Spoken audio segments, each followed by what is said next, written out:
The Boilers take care of business at home, getting a big win against USC. We will break down everything that you need to know from the game coming up on Boilers in the Stands. It's Zach Eady with Purdue men's basketball, and you're watching Boilers in the Stands.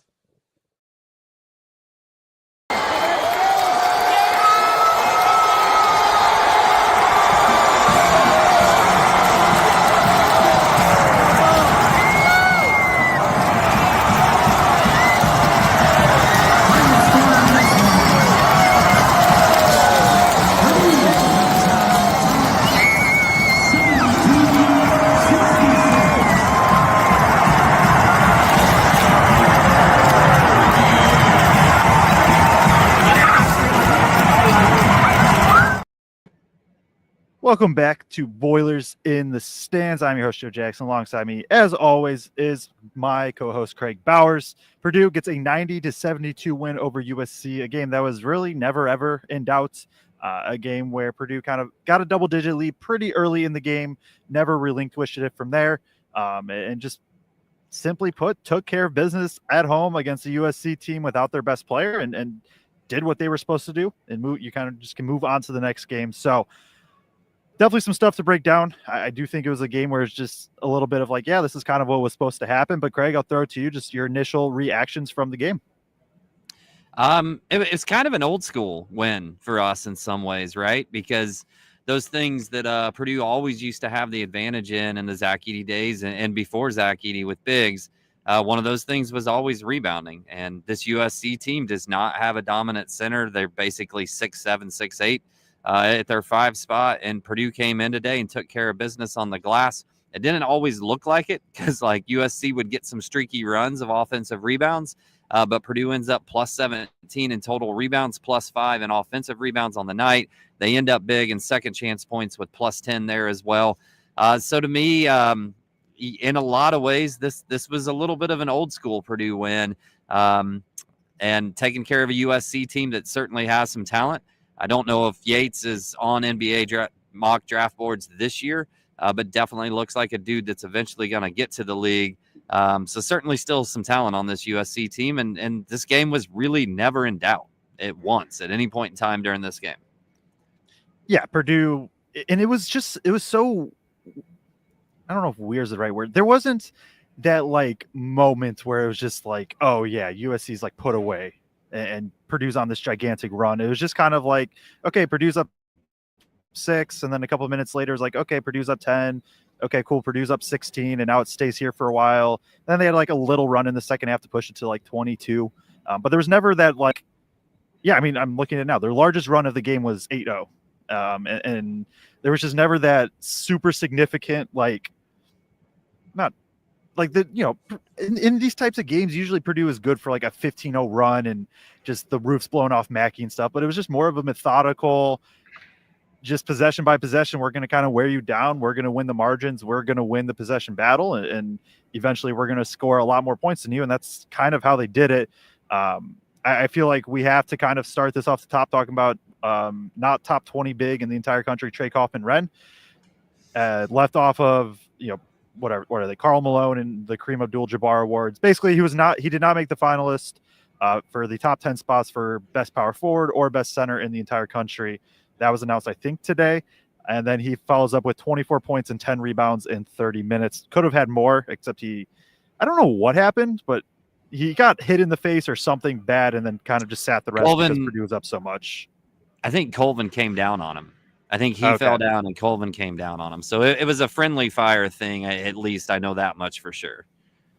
Yeah. And so, I mean, just dumb. Like USC answer for him simply.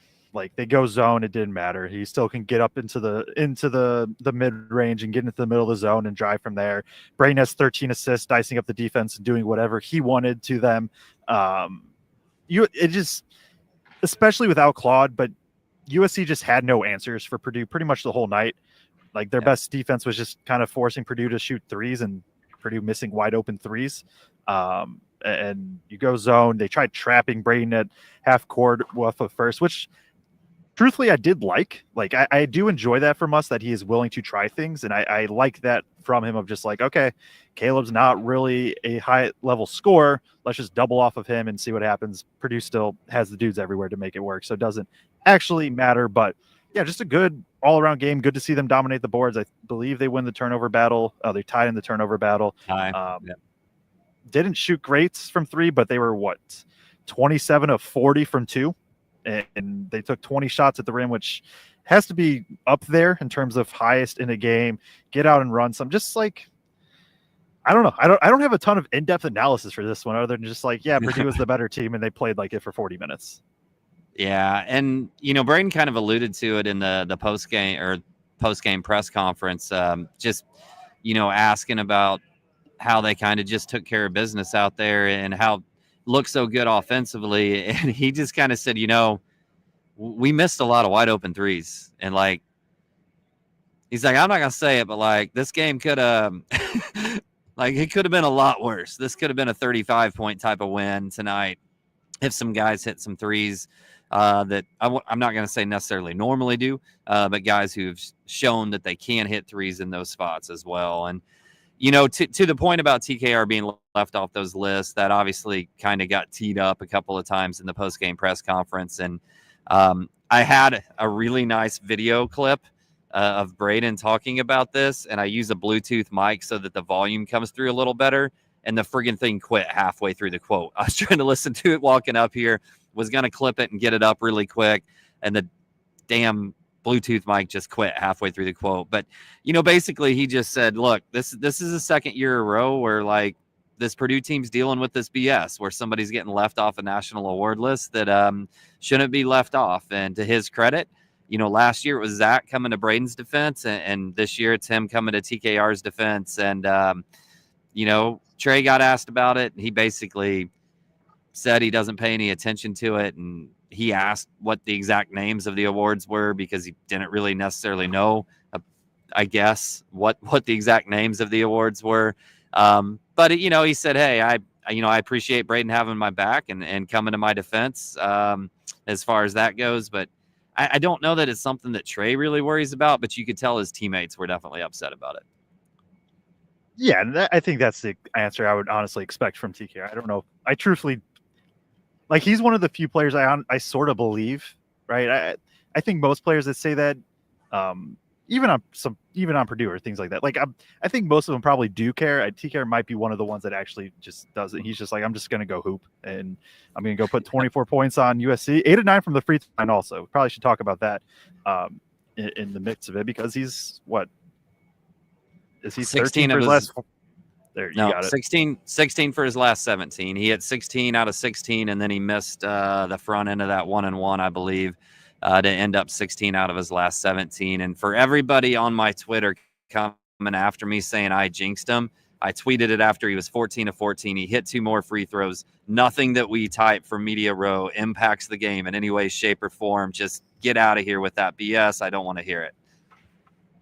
That's what Kraig thinks. See, what I think is Kraig directly impacts, and that one's probably that. I didn't see it. I was actually a fan in the stands today, just kind of soaking it all in. It wasn't really on my phone or anything, so I didn't see it specifically. But I'm just going to kind of take the fans' side, and yeah, it probably was your fault, Kraig, that TKR missed that last free throw. Where do you want to go? We can pull up stats. We can talk big picture. Yeah, I mean, I can just, if you want to pull up the team stats, I mean, I tweeted them out right after the game. I can hit on the ones that I think are important just from a team statistical standpoint. I mean, first of all, right, I believe 10 different Purdue players end up scoring tonight. Obviously, yes. Within that, you have 1, 2, 3, 4, 5, 6, 7 different Purdue players with 8 points or more, and you throw Harris in there, then you've got 8 with 7 points or more. Purdue shoots 50% from the field on the day. Obviously not a great 3-point percentage. Where they end, I didn't type that one out, Joe. Were they like 25%, 23%? 23.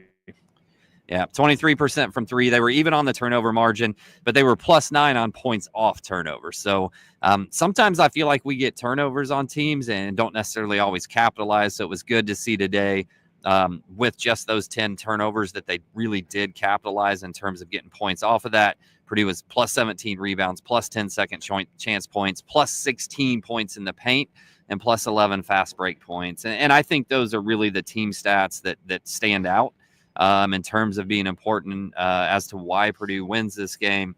Like I said, a little bit of an old school look is what that storyline is telling you, I think. And from there, I think we can just maybe, I don't know that there's huge X's and O's things. Like Braden did his thing.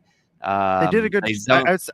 I would say against the zone, they still just ran their normal offense, and that's been a common theme for Painter of high ball screens. They do a good job of basically screening both top guards at the same time, and it just makes it a little bit harder. Like usually that first guard screened, and then you're switching with the second guard, but with both of them screened, Braden can kind of get looks there. TKR also just is a little bit of a cheat code if you're not going to pressure in the middle. Like you can just kind of plop them there and say, hey, TKR, here's the ball in the middle of the zone.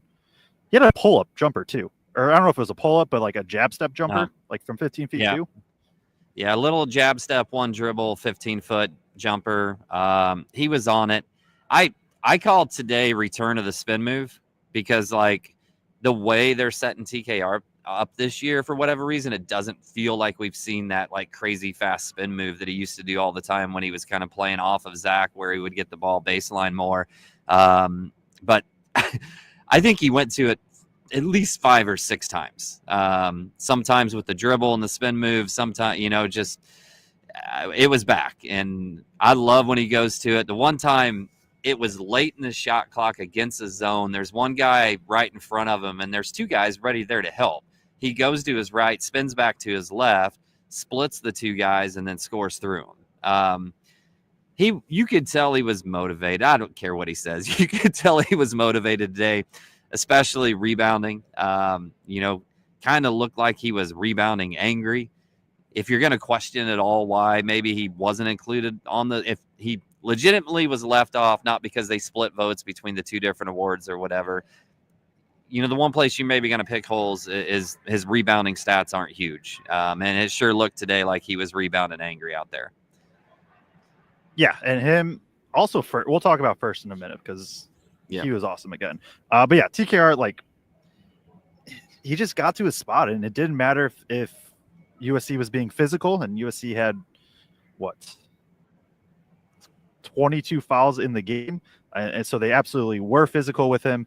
Like, he just got, like you said, got to the spin move, had a couple, like, kind of those, like, almost baseline bank shots where I don't quite know how he got the angle, but it still just gets it to go. And, I mean, right, he's getting to that point of just like, all right, TKR 24-10, like, cool, let's, like, he did what he's supposed to do. Like, I mean that positively in a way of just like, he is that type of player now. He is that good. He is a guy who can truthfully run the offense through. And I think I said it on the last post-game show, but like, I think you can argue that they're probably just the best pairing in the country. Now, maybe there are better post players or whatever. Like, you can maybe argue there's better bigs individually, not many, but just as a pair, I don't know if there's a better pair than Braden Smith and TKR, just given how much they complement each other. Yeah, I think they're certainly in the discussion. And Trey was really good early in the year, but there was still this learning curve of I'm the guy, right? And we would see it a lot last year when he wasn't playing as many minutes, and then a little bit this year early on where it still felt like he wasn't completely comfortable with like just trusting his instincts of what to do all the time. Like, do I go through this guy? Do I try to finesse this guy? What do I do?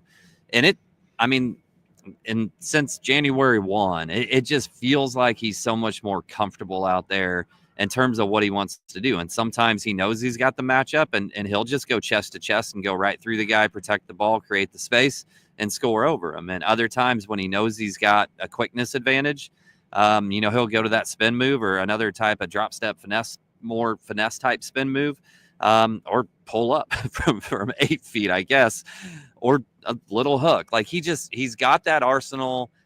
And for the first time really in these last 10 games or so, it's felt like he's been completely comfortable in just reading who's in front of him, what the defense is doing, and instinctually reacting to it without thinking about it. No, and that is a good call out for sure. And that's just the next evolution that he needs to take of. Right. I don't think I want to get, and I don't know if Purdue fans even want to or care. Is this Braden's team or TKR's team? Like it doesn't, they work so well together, but game to game, there are going to be games where it's like today, this was a TKR game, at least in the scoring fronts, after Braden had 31, I know TKR also had 20, whatever, last game, but yeah, just really, really good. They had no answer for him on the offensive glass, 7 offensive rebounds, maybe a season high. It feels like it. I'm going to quickly check. Yeah, 7 offensive rebounds, a career high. He had 6 earlier this year against Oregon. Has not had more than 4, though, besides that in his career. So just really, really impressive effort. A game where we talked about coming in, they didn't really have an answer in theory against him down low. And on the basketball court, they did not have an answer for him. Yeah, and he doesn't pick up his first foul until 2:11 left in the first half. And not that USC has some big that was going to be banging against him down low the entire game or anything, but, he set smart screens, make sure he was set. He did the little things to make sure he didn't pick up early fouls in this one, which is going to be increasingly important because we see just offensively that some of those things the team definitely isn't maximized offensively when he goes off. There's definitely a drop. And I think the other big thing, Joe, that we need to hit on real early is Purdue was really, really close to having 3 players with double-doubles. And I would have been really interested to know how long it's been since they've had 3 different players have a double-double all in the same game. Obviously, Caleb ends up 1 point short, and Braden ends up 1 point also short. 1 point short. Yeah, Painter switched when Musselman got teed up. Painter switched Braden and Fletch at the free throw line. He gave Braden his chance to get the double because Fletch is the one that shoots them. He flipped them and then obviously took Braden out because, especially at that point, it felt like half the team had to come out of the game at some point for like getting poked in the eye or hit down low or just something. So I definitely understand just trying to get Braden out of the game and get him healthy. Let's hit on those 2 then next, and we'll start with Braden. 9 points. There it is. 9 points, 13 assists, 3 rebounds, 3 turnovers, 5 steals today. Right, he goes 4 for 11, 0-4 from 3. We've seen that happen. Whatever. You're not worried about Braden Smith missing jumpers. 13 assists, and I think 9 of them were in the first half. And the thing that really stood out today, especially early in this game, is Purdue just pushed the ball. Like he was getting downhill. And I know Braden Smith is fast, but for whatever reason, it just stood out to me today of just like Braden has an extra gear that he can get to in terms of just pure speed and getting downhill. In transition, he was multiple times even with a guy and then would just get an extra boost or whatever and get that step quickly. And so that's right in a game where, again, I don't know. I don't have too much to talk about with Braden Smith because he had 13. This is just another day in the office for Braden Smith at this point. The tempo that he played, especially early in the game, really, really stood out of just he beat people down the floor just straight up. And against the USC team that has some athletes. It's not like USC is like a slow-paced team. USC has some athletes, and Braden was just faster. Yeah, no doubt. Now, obviously, an incredible job just facilitating today out there on the court. And also another incredible job, kind of playing free safety defense and getting those 5 steals that led to a lot of those fast break points in this game. We can give all the superlatives to Braden. He deserves them all. But he controls the game. He is as much of a quarterback out there per se on the court in terms of controlling the action and what everybody's doing, always knowing where they're at and kind of just directing things like a maestro out there at times on the fly to create the situations that he wants to put them in the best scoring position. And I think he's the best point guard in the country. I think for a while there was a question between him and Cam Jones, but I think he stated his case in this last month. And I think most of the world is coming around to this idea at this point from national media standpoint. You certainly see them taking note of what he's done, especially in this last month. He could have had 20 assists tonight, dude. There were at least like 3 just barely missed and ones, and then you throw in like this team probably should have hit another 4 or 5 threes that a lot of were kicks from him. It could have very easily been a 20 assist game tonight. What's more likely, Braden Smith triple-double in his career? Braden Smith triple-double or Braden Smith 20 assist game? I'll go 20 assists because I think it's going to happen at some point. I think it'll happen. 20 assists is going to happen? Okay. Maybe we get in the same game. 10 points, 20 assists, and 10 steals. That's my hot take. The triple-double is going to come with steals out of nowhere. Because it's tough to sustain for a full 40, but at halftime, he was like, if we're talking like on pace, he was just under being on pace for a quadruple-double. I think he was like 2 rebounds short and a steal short, technically. But yeah, Braden Smith controls the game like nobody. There's a reason that Braden Smith has the ball in his hands every single possession and controls every single thing, because that's what he's good at. And that's what he's not just good at, elite at, and the best in the country at. Again, what else is there to say? Braden Smith's elite at what he does. Yeah. Boiler Tie says Smith should be in combo for Defensive Player of the Year. He had 3. Oh, and then he also said had 3 players with a double-double, which we just talked about. My only pushback on the Defensive Player of the Year thing, and Joe, I think you and I have talked about it. I don't remember if we talked about it on air or off air. I think the pushback from basketball people, coaches, players would be, can you give Defensive Player of the Year award to a guy who doesn't guard the best? Like if you're in a guard position, if you're not guarding the other team's best player, can you still give that guy the Defensive Player of the Year award? Because Jakari and CJ are taking that assignment every night. And then Braden kind of plays off what everybody else is doing and gets those steals, and he's phenomenal at it. But I think some people would push back and say you can't give that award to somebody that's not taking that assignment against the best guard or wing every night. I have thoughts on Defensive Player of the Year, and it's one of those, right? Because to truly, and I'm not even saying I'm great at it. I think it's something I've realized a long way to go at improvement in terms of my analysis. Like, to really understand Defensive Player of the Year, you have to watch the games. You have to understand what they're doing. You also have to understand the context in which they're doing it. And I also think, like, there's multiple questions. Like you said, like, can Defensive Player of the Year be somebody who is the best at what they are asked to do? And Braden Smith is asked to play center field and be disruptive and get in passing lanes and things like that. I would also say, like, Kobe Johnson for UCLA. If UCLA wanted him to, he could lock up 94 feet every possession. He's like, if we're talking about just this simply the best defender, it is Kobe Johnson. But it's also like what you do within an actual season. And so I think he should be in talk for defensive team for sure. I also don't know if there's any like true standout with Barnhizer going down for Defensive Player of the Year. So like, if he keeps it up, he will have, I believe, a conversation. It really does depend on how people view Defensive Player of the Year and what counts for voting. Like, is it simply best rim protector or best on-ball defender? Is like, does getting even Braden Smith, like, he got beat off ball a few times today, and some of those cuts and layups at the rim were his faults. And so there's just so much that goes into it. I'll summarize. He should be in discussion. I don't know if he necessarily should win it, but there's also still a handful of games left.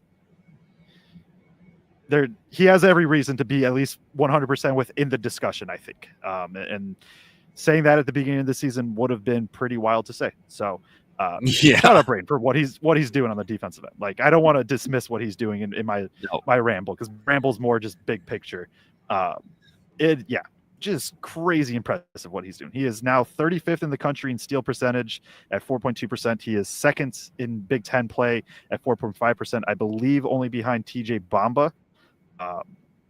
While also still handling the ball every single possession and having the highest assist rate in the country and, a pretty high usage rate. So really, really impressive what he has done on that end of the floor. And just because that was not something we expected to happen this year. So we're 24 minutes in. If you guys are tuned in, consider hitting the like button. It just helps us a lot. Really quick, hits the like button, helps us out a lot. Appreciate everybody tuning in. If you aren't subscribed, hit the subscribe button as well. And the if you turn on bell notifications, you'll get notified as soon as we do go live. Jason Puce throws a $4.99 super chat, says hit the like button. I agree with Jason. I think Braden can be first team all defense if there's that award given. There is a defensive team. I think he will 100% be in conversation for that, making that team. Yeah. I think we got to talk about Caleb Furst next. Impact wise tonight, I think he was probably the next biggest impact for the team. 9 points, 10 rebounds, 4-4 from the field. Just goes 1 of 3 from the free throw line, but he was huge on the glass today. Thought he did a nice job out there defensively, as always, like he does.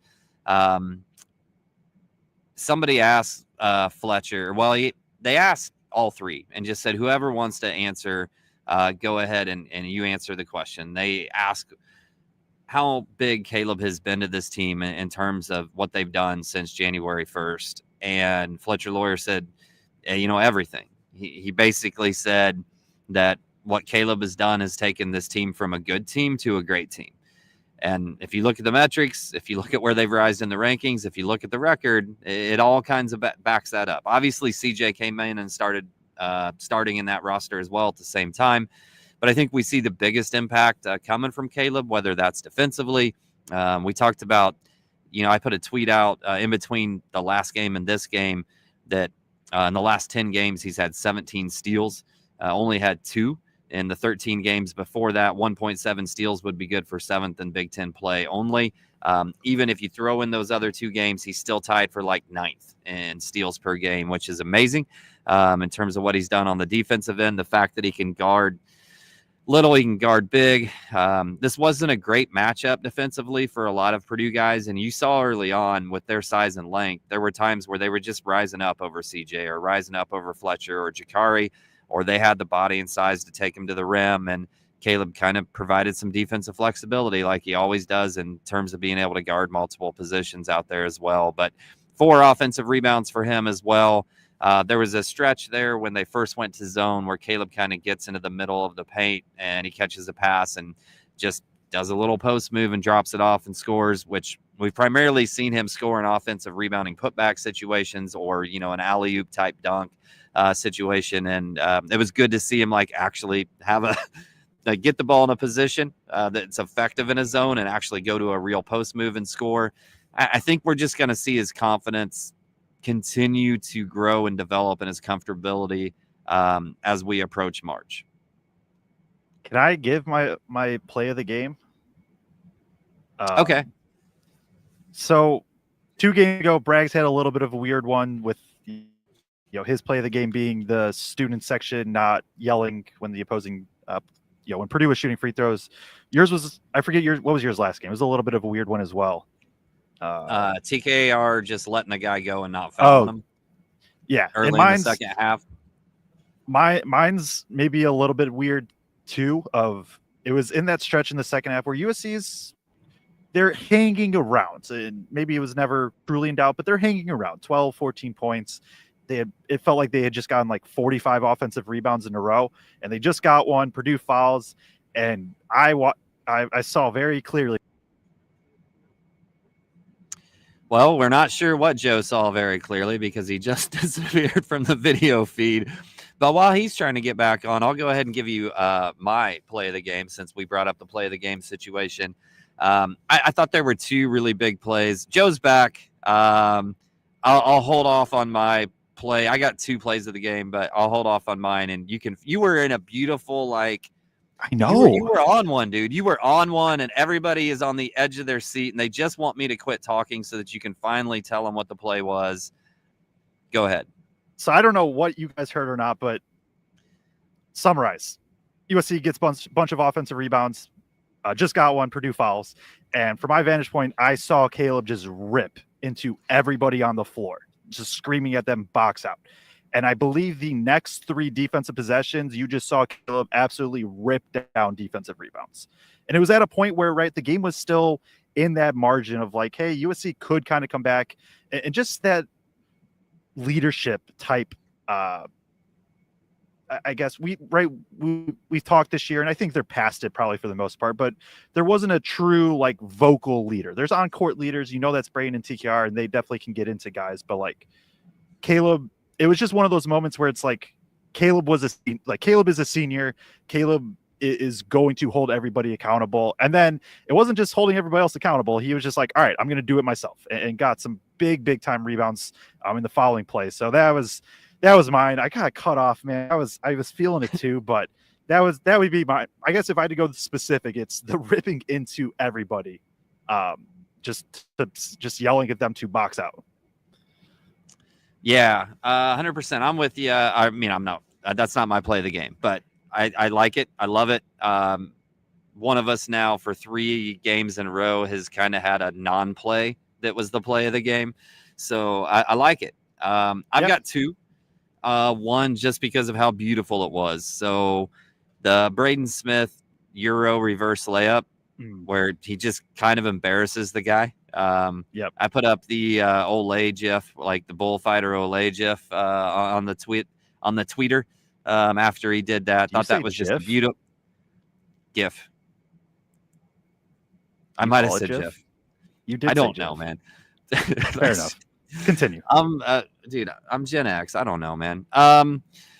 And my other one was USC, like you said, they were just kind of hanging around. And quite frankly, they have the ability to hang around because they've got dudes. They've got dudes with NBA size on this team, and they were hitting some tough shots, and they were getting some like rolls to the rim too that were wide open at times. But they had some guys that were just pulling up and shooting over people, and they kept just kind of hanging in and making enough shots.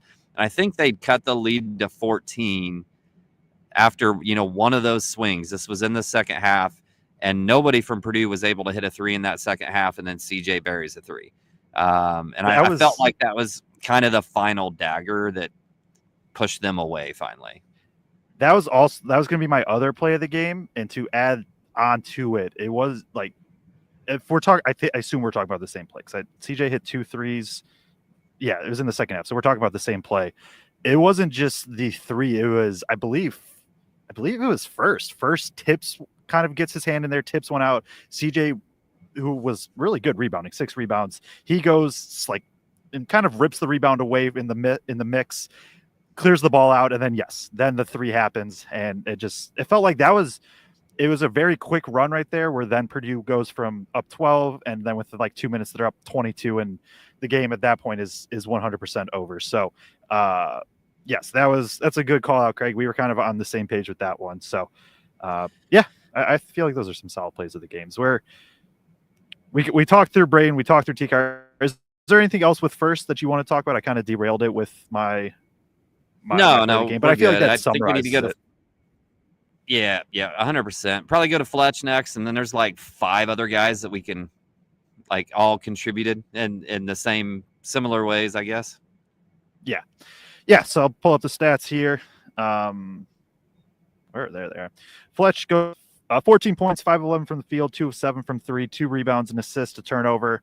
I don't think it was like a great Fletcher Lawyer game. It was good to see him being aggressive, especially against the zone. Right. We talk about there are tough matchups for Fletch, just given that he plays the 3 and his size. This was definitely one of those. And I think you saw a few times where teams, they took advantage, but I also don't think it was just him that USC attacked. Like, I think it was basically anybody in front of Yates is who they attacked. Right. But yeah, just a solid Fletch game. It wasn't his best, wasn't his worst. He's just like, you can just kind of count on him for most games to put up anywhere from 10 to 15 points, and he puts up 14 today, and that's just kind of what Fletch does, and that's who Fletch is.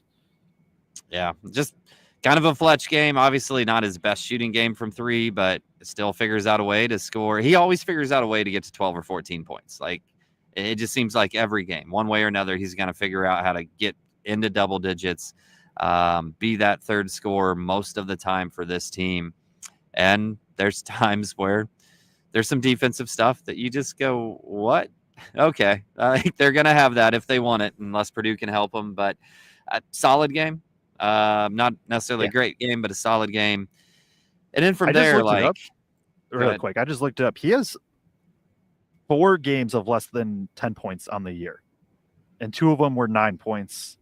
One of them was a blowout, and then he had 6 points against Oregon in a game nobody could buy a bucket. So he really does find a way to get to 10 points pretty much every game. And he's only had, even out of that, only 2 of those were less than 12. So he's had 6 games all year of less than 12 points, while being one of the most efficient 3-point shooters in the country, which I was told that he was not supposed to get good looks this year because Zach Edey was gone, but he's shooting 0.26% better.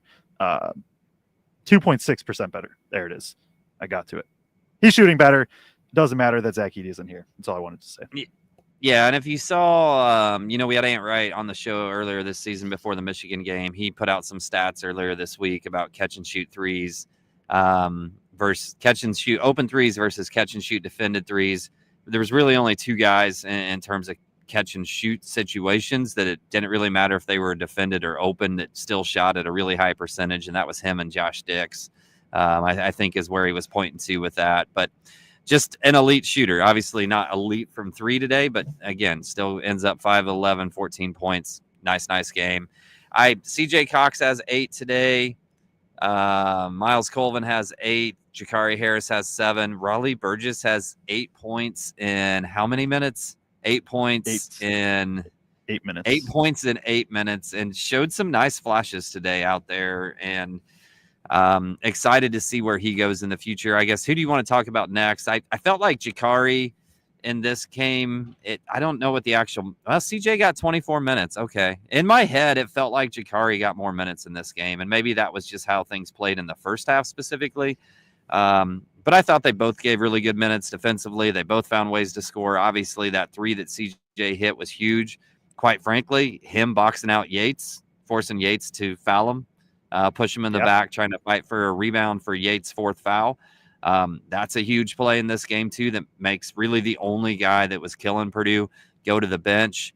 I'll let you kind of talk about Jakari and what you saw from him, because I thought he did some really good. I put something out just about, like, Braden's always controlling the show, but in the few times where Jakari's had to drive, he's looked really good.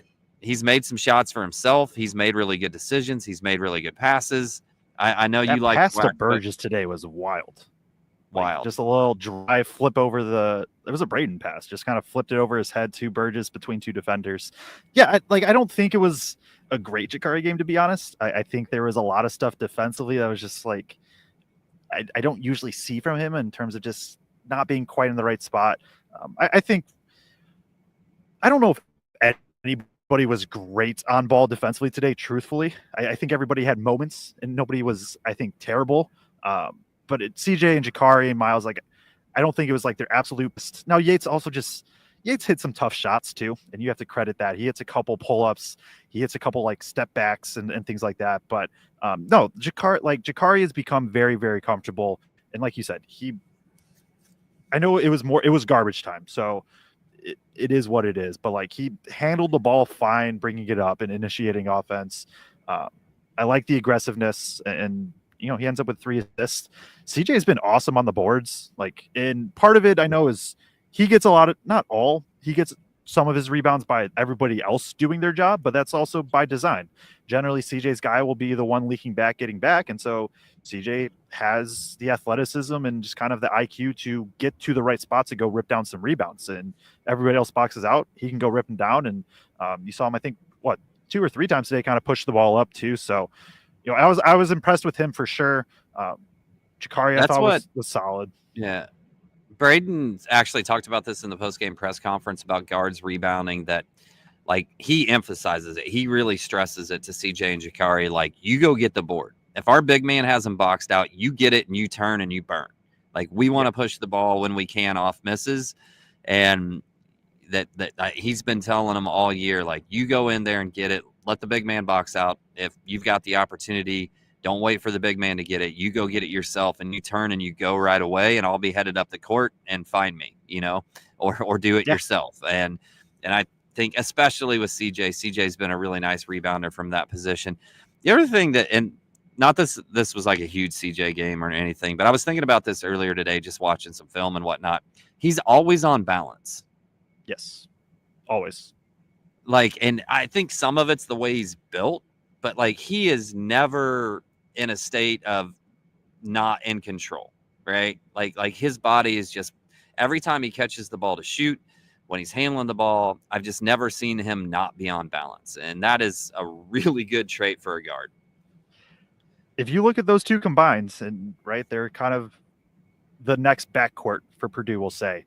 They can play 39 minutes combined. They combine for 15 points on 5 of 8 shooting, 6 rebounds, 3 assists, and no turnovers. Like, I know USC wasn't the toughest competition today, but that's still you take that combined stat line from your 2 freshman guards in Big Ten play every day of the week. So shout out them. Colvin is kind of the other one lumped in. Not a great shooting night. It was good to see him. I was happy to see him fire him up, to be honest, in this one, especially in a game where Purdue was very much controlling. He has 8 points, 5 rebounds, 3 of 11 from the field, 2 of 8 from 3, 2 steals in 18 minutes. It's right. He's not fallen out of the rotation, but Jakari is now the first one off the bench over him.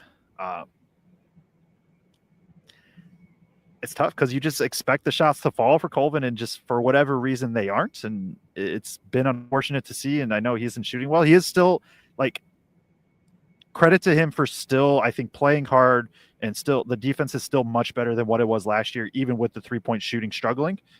And we wouldn't have said that last year, but it's hard to overlook the shooting slump that he has been in. Yeah, no doubt. But I mean, you saw Braden go over to the crowd and try to get him pumped up. When he gets the steal, he loses the ball. He goes back, he fights for it, he ties him up. We get the ball back. And Braden goes over to the student section and is like trying to get them fired up, because that's a huge effort play. And that's what we've seen out of Miles. I still think repeatability is the main thing. Like he swings the ball from so low. So there's so many different places as that ball comes up for it to potentially go wrong. And then he elevates so high sometimes, and sometimes he doesn't. And I think that makes it harder to be consistent in terms of the shot motion itself. But still think eventually those are going to start falling. We've seen them fall at a really, really high clip. You know, credit to PJ, because he's 1 of 5. And this game isn't totally put away yet. And he still draws up a blob. And yes, Casey Bartley, I'm going to call it a blob. Baseline out of bounds for those people who don't know, to get Miles a look in the corner. And Miles drills it and is that point at 2 of 6, right? So credit to PJ for still having confidence in him to hit that shot, and for Braden to have the confidence to find him in that situation as well. I feel like we didn't really that his assist. It was our play of the game. He's the one. He made an awesome decision where, right, we've seen Colvin at times force shots, and he could have ripped one right there, and he made the extra pass that CJ then drilled. It clicked in my head. He was the one that made, because I noted that too. I was like, oh yeah, he was the one that made the extra pass. Nice. And we haven't seen that always from him. Yeah, we mentioned Burgess real quick. Obviously, he didn't play a lot of minutes. Yeah. The only thing I'll say there is just more and more comfortable in multiple ways. We don't see him fumbling passes near as much anymore, right? Couple of those passes today, right? He fouls Yates. He comes right back down on the next play. He slips underneath the basket, catches a bounce pass, scores on that play. That pass from Jakari late in the game, as a pass earlier in the season, if that's coming from Braden, he might not be ready for it or handle it well. Handles it, finishes. You saw his touch from the free throw line when he goes 2 of 2 from there. I think he went 2 of 3. Okay. Well, on that trip, he was 2 of 2. Okay. I think he's getting better about being in the right position and being on better balance defensively. Sometimes he would rush to get in position earlier in the season, but like he would be out of control. So then he would just bang into the guy. And even rebounding. Like the thing that drove me nuts about his rebounding early in the season, like he would get position, but he'd kind of be falling backwards and not actually be able to jump to rebound the ball. It just seems, again, with him, I think it's comfortability. Obviously, he misses that 3 from the corner, but it was like, whatever, 2 seconds left on the shot clock, and he tries like a dribble sidestep shot 3. He waved off Flesh and said, "It's my time." Yeah. Late in the shot clock, to be fair. Right. I love the confidence. The whole bench stood up when he did it because, like, I think they thought it was going, and then he just airballs it completely. So, but anyway, I think he's continuing to show good moments. We're looking way far ahead here, but you kind of did it with the two guards. His body is going to change so much between the end of this year and next year when he has a complete off season. Like, he has the right body that when he really gets in the weight room and has the full off season to be in the weight room and to work on his conditioning and work on his strength, I would just lay money when he comes back next fall. You guys are going to be shocked at how much his body changes from that standpoint. Yeah, and then Jacobson will have I know he's been hurt but recovering. I don't think it's a crazy long recovery, and now he'll have had a full year in the weight room too. It'll be fun. We don't have to get into it today because I know we're wanting to keep this one a little bit shorter. But in a year where many are like, hey, is Painter just wasting a year of Braden Smith by not going in the portal? And you can still, I think, make the arguments. The freshmen that have played, it's looked good. And then you got Jacobson, who now is going to have a full year for his body, and Benner is just kind of waiting in the shadows until he's going to get his chance. So it's fun to see what these freshmen have done and be able to contribute, at least from CJ and Jakari, on a nightly basis. And Burgess, you're seeing the improvements, and that's kind of all I think realistically, that was all I was hoping to see from Burgess this year. Is just, okay, he's improved a lot from game one. You're not going to rely on him every night, but he's improved, and that's really the big thing at this point. So, yep, I think we hit on. We didn't talk about Heidi. He played 11 minutes. Yeah, I got nothing really. I mean, no, I don't either this game. I think we talked about everybody that we needed to kind of hit on. Nice effort all the way around. Can I add one thing defensively before we kind of start wrapping up? No. Okay. Yeah, go ahead. With how Purdue plays defense, right, and force baseline, force sideline, trap, help defense, you did see a bit today. I think the formula, aside from just knocking down threes, which USC did not do, I think you saw a bit of the formula of how you can attack that, especially if you have a bigger athletic guard like Yates, where, right, CJ and Jakari are very, very good defenders. They still have, they're freshmen. They still just have some issues. Yates is a freshman too, to be fair. But attacking in kind of that middle third of the floor, when Purdue can get them to the sideline, that's when their help sets and players can rotate, and you understand the rotations, and you understand you're just giving up the skip pass. But when Yates or whoever can kind of work in that middle third and just get downhill, I think it does put a little bit of more pressure on Purdue's defense and in a little bit of a bind, because there isn't as natural of a defender there, right? So then you're kind of helping off of a big, and then it requires a longer rotation from the weak side. And I think that's where you saw a few times where, Braden or Fletch or whoever just tries to rotate, and then maybe the second rotation doesn't happen, and then USC cuts well, and now they get looks at the rim, or they can get drives down the middle and just put Purdue in a bit of a bind. So again, Purdue played good defense overall. They hold USC to 1 point per possession on the day, which you take every single game. But just wanted to throw that out. I was like, hey, if teams can replicate that feels like one issue with what the defense is going to have to deal with. But you give up 1 point per possession, like including Yates just hitting some tough ones, you kind of live with it. And I think in general, the teams that have played with more spacing have been able to hurt Purdue also. So, I mean, to me, Iowa does that too, right? In terms of just, and I think that goes back to the middle of the floor where they have more spacing in the middle to allow individuals to work. And then when they have people cutting into that middle. So it's harder to send help, like you said, but more eloquently than me. So let's dive into some of the super chats here and other starred chats. Adam Stutzman says, random question, what does Purdue have to do to play in the Midwest region in the NCAA tourney? It's not going to happen. Be the top 2 seed. Oh, my bad. They're not going to be the 1 seed in the Midwest. 1 seed. No, that's probably not going to happen. If they win out or lose one game, maybe. But realistically, you got to be the top 2 seed. Yeah, and I saw some people debating, would you rather be the last 1 seed in the West or would you rather be the last 2 in the Midwest? My personal opinion is I would much rather be the 1 seed in the West, but that's just me. I mean, yeah, with this year, I almost lean 2 in the Midwest, but like at the same time, it's hard to pass up a 1 seed, especially because we saw how Purdue fans showed out in the West too this year already. Right. Okay. We already did that one. My bad. $1.99 super chat from Dave H. Appreciate you. We love you guys. Hammer down Joe and Kraig. I'm going to forgive you for spelling my name with a C. It's okay. We love you. Thanks for watching the show, and thank you for the super chat. Steve Tater, would you quit hitting the... I didn't hit anything. Oh, my bad. Steve Tater Swingle, paint big, coach of the year, loses 2-time national player of the year. Best player was ranked outside top 200 in high school.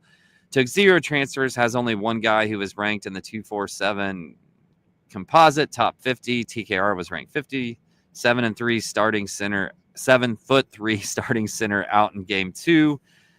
You kind of lay the table there. I think Big Ten coach of the year is definitely a possibility, depending on where Wisconsin finishes, right? A lot of people had Wisconsin picked in the bottom 3 in the Big Ten coming in the beginning of the year. If they somehow end up finishing second in the Big Ten, I think there's a conversation to be had about Greg Gard as well. I think it's going to be harder to get national recognition. For whatever reason, it just doesn't seem like Painter's been able to get that on those lists of coach of the year.